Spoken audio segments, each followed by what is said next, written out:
Lord.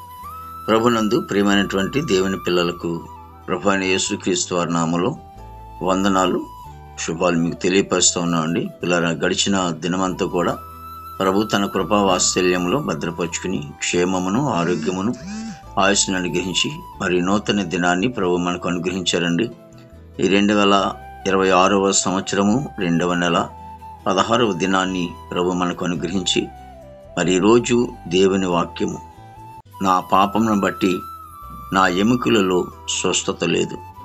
కీర్తన గ్రంథము 38వ కీర్తన 3వ శరణమండి. వాక్యము నమ్మదగినది, పూర్ణాంగీకరమునకు యోగ్యమైనది. భక్తుడు సెలవిస్తూ ఉన్నాడు, నాకు స్వస్థత లేక ఆరోగ్యము లేకపోవటం కారణం ఏంటంటే నా పాపమే అని భక్తుడు సెలవిస్తూ ఉన్నాడు. నేను చేసినటువంటి పాపం ద్వారా నాకు వచ్చినటువంటి శిక్ష ఏంటంటే స్వస్థత నాలో కలగకపోవటం ద్వారా, ఆరోగ్యం పొందుకోలేకపోవటం ద్వారా. కాబట్టి ఆ భక్తుడు సెలవిస్తున్న రీతిలో పాపం బట్టి మరి ఆరోగ్యానికి కూడా దూరం అయిపోతాం, అనారోగ్యానికి గురైపోతూ ఉంటాం.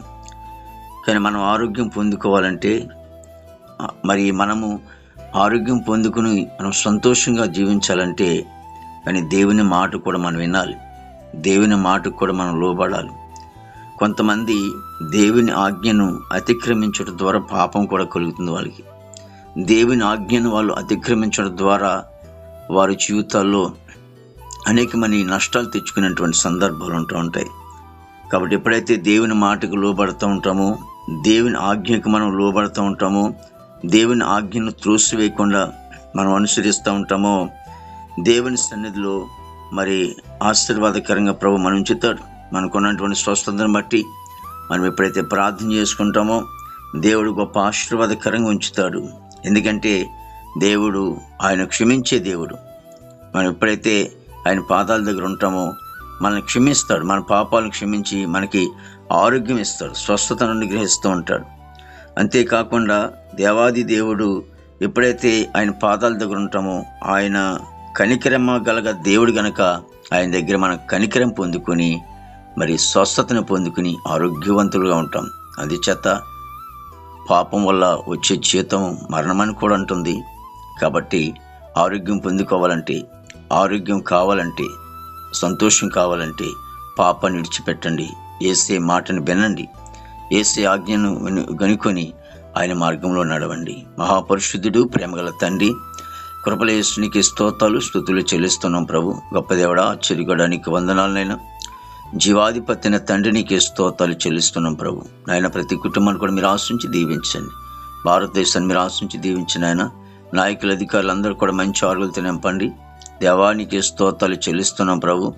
మరి ఇదిగో నన్ను సరిహద్దుల సైనికులు మంచి వంతు నింపండి, ఆర్మీ బృందానికి అంతటా కూడా మంచి వంతు నింపండి ప్రభా. ఇదిగో తండ్రి ప్రభా, యవన బిడ్డలను బట్టి ప్రార్థిస్తూ ఉన్నాము.